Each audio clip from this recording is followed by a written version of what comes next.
Hello, everyone. Thank you so much for joining us today on This Needs to Be Said segment of This Needs to Be Read. And we are doing a fun one. This is a visual, so I know you're going to listen to the interview, but I'm going to encourage you to follow me on Facebook and Instagram because you're going to want to see the cover of this book as well as the inside pages. Maybe you'll also check out Amazon where you can flip a few pages. But this is the best of the Rejection collection. 297 cartoons that were too dark, too weird, or too dirty for the New Yorker. And I just have to tell you, I've never felt so good about something being rejected. I always looked at it as being a bad thing. But this last night, this is going to be like my bedside book because me and my husband tried to do something fun and humorous before we go to sleep instead of something serious. And I love the first one on the back of the book, Catwoman at Home. Yeah, I think she'd have a bunch of kids at home. She was sexy, but that was marked too weird. Well, I'm going to welcome into the conversation the person who rescued all these rejected, smart, funny, comical tidbits from the New Yorker, Matthew Diffee. Welcome to This Needs to Be Said. How are you? I'm great. Thank you for that introduction. Yeah, I'm glad that you're loving it. I am, and there's no way someone could just say they sat through and just, this is a book that when you have time that you want to flip through and you don't go straight to the first one, you can flip anywhere in this book. Just before the interview, I flipped to the back of the book, to see what I might miss so I could ask some smart questions. But I like this one. Mommy wants you to have everything she had when she was growing up, starting with the divorce papers. I was like, wow. So I can't believe these didn't make it. So I wanted to ask you first, I know there's a list that you put in the book, but not all 10, but what are some of the main reasons that good comics like these, good cartoons like these, don't make the cut at the New Yorker? Yeah. Well, what I didn't put in the book is that most of our work just doesn't get in because there's not space. There's, more than 100 cartoonists putting in, 5 or 10 ideas every week each for total of about 12 spots in the magazine. So most of them just gets rejected because there's just not space for them, and it's just par for the course. But these, in this book, these are the ones that every now and then we do, more or less knowing that they're not going to fit in a sophisticated magazine because they're raunchy or rowdy or outrageous. They're just not appropriate in most cases. So, that's what we're dealing with here. Ones that really the New Yorker was correct to not accept. But yeah, it's like you say, it's a celebration really of rejection rather than, seen as a bad thing. To me, these are funnier cartoons just because we can go all out. We don't have to be held in by any, any levels of like good behavior. We can go crazy. So these cartoons are like too dirty, too kind of just silly, too scatological. I don't even remember what the list is in the book, but you name it. If we've gone too far, that's what's going in this book.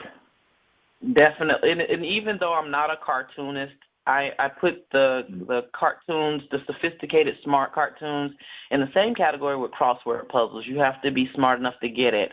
And so when you talked in the book about not being able to do like fart and poop jokes, I was like, those would be funny because not feeding the animals spicy food.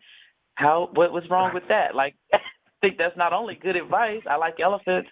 And, so some things that I guess I'm thinking of, we tell among our friends or just in the social circle, you wonder why wouldn't this smart, classy magazine have it in there? Because in everyday life, it doesn't seem too bad. These are things that happen, right. But no hurting children or animals or talking about poop or flagellants. Now, New Yorker, they're fancy, they're sophisticated, so fancy. That's right. Done some of these cartoons, but to me, this stuff's more funny, really. Well, yes, and just looking at anything, I'm flipping now. Oh God, please tell me this isn't tofu cheese.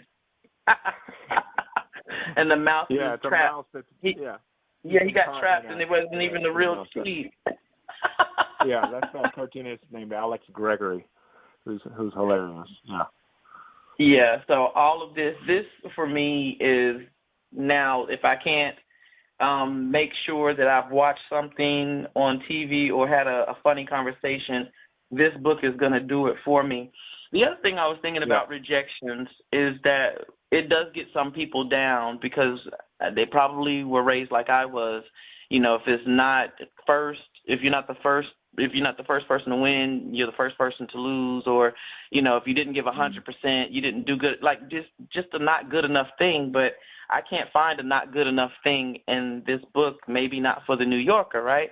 But for something like what we're talking about now, this book, this is a joke book for me. This is over, you said 297 cartoons that you look at it, and just for me, like I said, I've compared it to a crossword puzzle because you have to be real smart to figure it out sometimes. And I get upset when I don't get it. This is supposed to be funny. Why don't I get it? Yeah.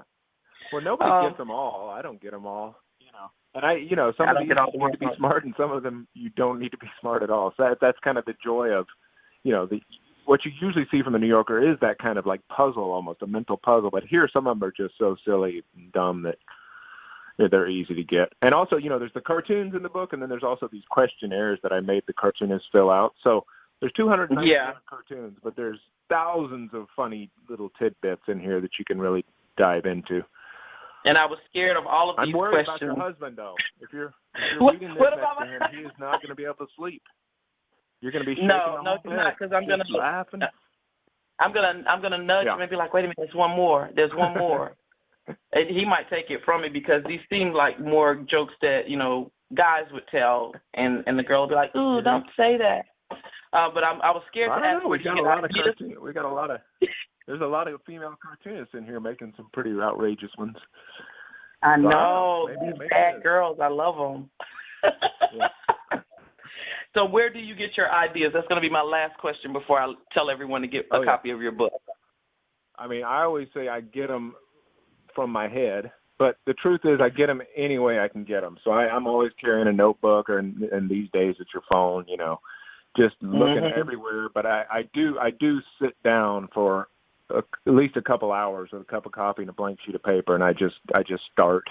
And whatever I start with leads me somewhere else, and then I find myself way down the rabbit hole, and something pops in my head, and that's how it happens. And days it doesn't happen too. So it's just a matter of showing up and putting in the time. But I am always looking for, if not actual things that are funny, but just like things that are halfway there. Like there's something about this that I know is funny, and I'll ponder that for a while. And let me put a seed in your head. When something terrible happens to me, I'm thinking this is so effed up.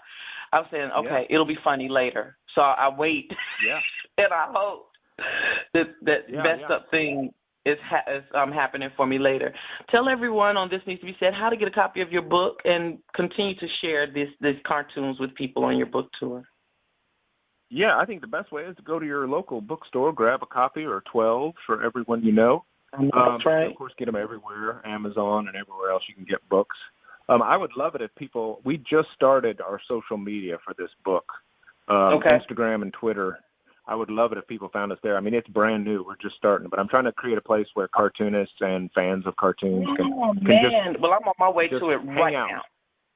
Yes, yeah. I love hang out and kind of do these sort of, inappropriate jokes amongst ourselves and play some games and.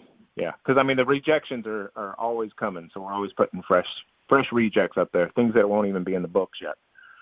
I love it. I'm connecting with you on Instagram right now. Much success as you continue to spread this laughter. Have a super day. Thank you. Appreciate it.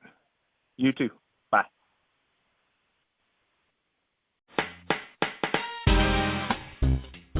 Thank you for tuning in to This Needs to Be Said. I hope you've gained something from what has been shared. Send me your comments and show ideas through the website at tntbsmedia.com. I'd love to hear from you.